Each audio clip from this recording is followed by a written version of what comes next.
Hello friends, welcome to the Amar. तो आज के इस वीडियो में हम चक्रवृद्धि ब्याज निकालना सीखेंगे।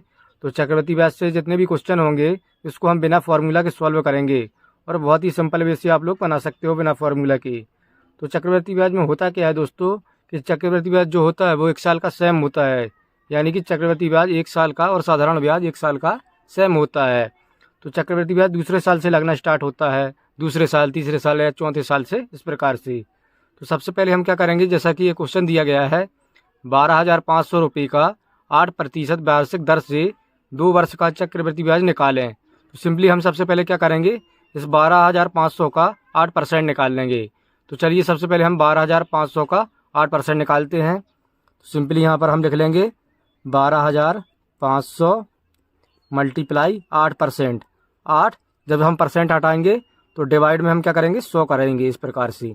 तो चलिए इसको हम काट लेते हैं। तो 0 से 0 कैंसिल, ये 0 से 0 कैंसिल। इसका जब हम गुणा करेंगे तो कितना हो जाएगा, सिंपली 8 पंचे 40 का 0 हंसकलाई 4, 8 दूनी 16 और 4 20 का 0 हंसकलाई 2, 8 एकम 8, 8 2 10, यानी कि 1,000 रुपये आ गया। यानी कि 12,500 रुपये का जो 8% है वो 1,000 रुपये निकल के आ गया है। तो सिंपली यहाँ पर क्या बोल रहा है, 2 वर्ष के लिए। तो 2 वर्ष के लिए बोल रहा है, तो सिंपली हम क्या करेंगे, यहाँ पर 2 लाइन खींच लेंगे। क्या करेंगे, हम 2 लाइन खींच लेंगे। एक लाइन ये हो गया, 1 वर्ष के लिए 1 लाइन खींच लेंगे इस प्रकार से, और 2 वर्ष के लिए 2 लाइन खींच लेंगे। यहाँ पर देख लीजिए, ये 2 लाइन खींच लेते हैं इस प्रकार से हम। तो 2 वर्ष के लिए 2 लाइन, 1 वर्ष के लिए 1 लाइन, सिंपली 2 लाइन खींच लेते हैं इस प्रकार से हम। दोस्तों बस यही एक सिंपल सा ट्रिक है, इसी में आपको कोई भी चक्रवृद्धि ब्याज का सवाल होगा वो आसानी से सॉल्व हो जाएगा। देखिए पहले साल में तो चक्रवृद्धि ब्याज और साधारण ब्याज सेम होता है। तो सिंपली जो 12,500 रुपये का 8% है वो 1,000, वो हम यहाँ पे लिख लेंगे पहली लाइन में इस प्रकार से, और इसी लाइन के नीचे हम फिर से 1,000 लिख देंगे इस प्रकार से, क्योंकि चक्रवृद्धि ब्याज दूसरे साल से स्टार्ट लगना होता है। तो सिंपली जो चक्रवृद्धि ब्याज होता है और साधारण ब्याज होता है वो पहले साल का सेम होता है। तो सिंपली हम यहाँ पर 1,000 लिख दिए और इसी के नीचे फिर से 1,000 लिख दिए यहाँ पे सेकेंड वर्ष में, और इसी सेकेंड वर्ष में क्या लगेगा, हमारा चक्रवृद्धि ब्याज लगेगा। पहले साल में तो सेम होता है चक्रवृद्धि ब्याज और साधारण ब्याज, दूसरे साल में चक्रवृद्धि ब्याज लगता है।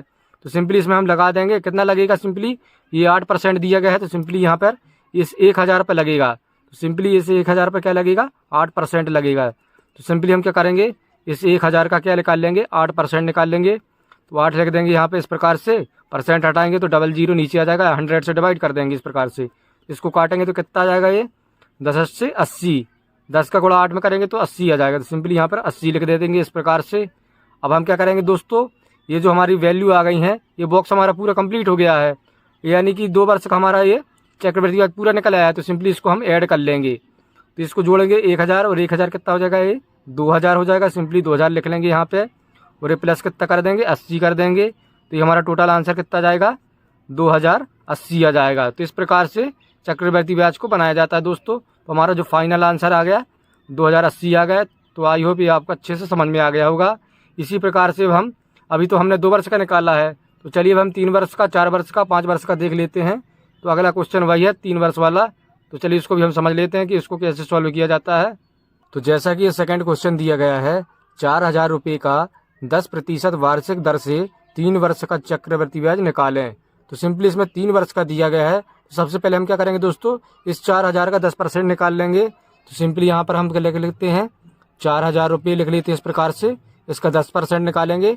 सिंपली 10 लिख लेंगे यहाँ पे, बटा करेंगे, ये परसेंट हटाएंगे तो हमको डिवाइड में क्या करना होता है, 100 करना होता है।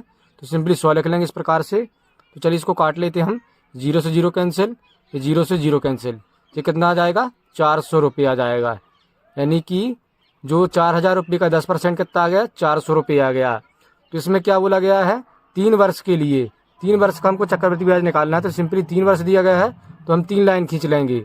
ये पहले वर्ष के लिए पहला लाइन खींच लेते हैं इस प्रकार से, दूसरे वर्ष के लिए दूसरा लाइन खींच लेते हैं इस प्रकार से 2 लाइन, और तीसरे वर्ष के लिए 3 लाइन खींच लेंगे। यहाँ पे देख लीजिए, ये 3 लाइन खींच लेते हैं इस प्रकार से, 1 2 और ये 3 हो गया। तो बस यही एक सिंपल सा ट्रिक है, इसी को आपको फॉलो करना है दोस्तों। तो चलिए अब हम क्या करते हैं, ये 400 लिखा है तो सिंपली इस वाली लाइन में हम क्या देखते देते हैं, 400 लिख देते हैं इस प्रकार से, 400 लिख देंगे। ये 400, यहाँ पर भी 400, यहाँ पर भी 400।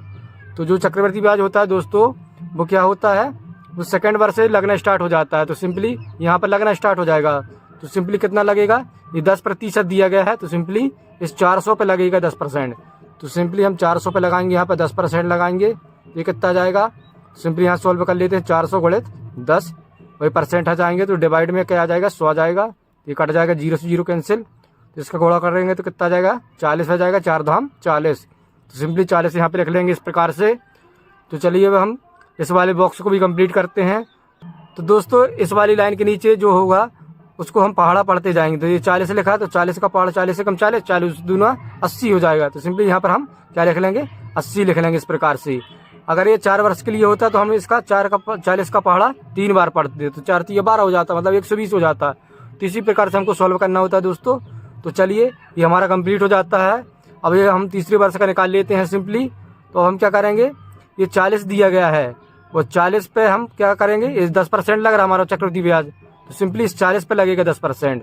तो सिंपली इस 40 पे हम लगा देंगे कितना, 10% लगाएंगे। तो ये कितना आ जाएगा, सिंपली यहाँ पे 40 लिख लेंगे और इस पर 10% लगाएंगे, तो 10 इस प्रकार लिख लेते हैं और परसेंट हटाएंगे तो डिवाइड में 100 आ जाएगा। तो सिंपली इसको काट लेंगे हम, 0 से 0 कैंसिल, 0 से 0 कैंसिल, ये कितना बचा, 4 बचा। तो सिंपली हम 4 को यहाँ पे लिख लेते हैं इस प्रकार से। अब हम क्या करेंगे दोस्तों, ये जो हमारी वैल्यू निकल के आई इनको हम टोटल ऐड कर लेंगे। तो सिंपली चलिए यहाँ पे हम सॉल्व करते हैं इसको। तो ये कितना हो गया, 400 प्लस 400 प्लस 400 कितना हो गया, ये 1200 हो गया। तो सिंपली यहाँ पर हम क्या लिख लेंगे, 1200 लिख लेंगे इस प्रकार से, 1200 और इनको जोड़ेंगे 80 और 40 कितना हो गया, ये 120, 120 और 4 में जोड़ देंगे तो 124 हो जाएगा। तो सिंपली यहाँ पे 124 और ऐड कर देंगे इस प्रकार से। तो चलिए इनको हम जोड़ लेते हैं, टोटल ऐड कर लेते हैं तो कितना जाएगा, सिंपली ये 4 का 4 ही 4, ये 2 का 2, 2 और 1 3 और यहाँ पे 1 का 1। तो हमारा जो चक्रवृद्धि ब्याज निकल के आ जाता है दोस्तों, वो 1324 निकल के आ जाता है। ये हमारा क्या हो जाएगा, फाइनल आंसर हो जाएगा। तो इस प्रकार से इसको बनाया जाता है दोस्तों। तो आई होप ये आपको अच्छे से समझ में आ गया होगा। वीडियो अच्छा लगा तो वीडियो को फटाफट लाइक कर दीजिए, चैनल पर नए तो सब्सक्राइब कर लीजिए। Thank you.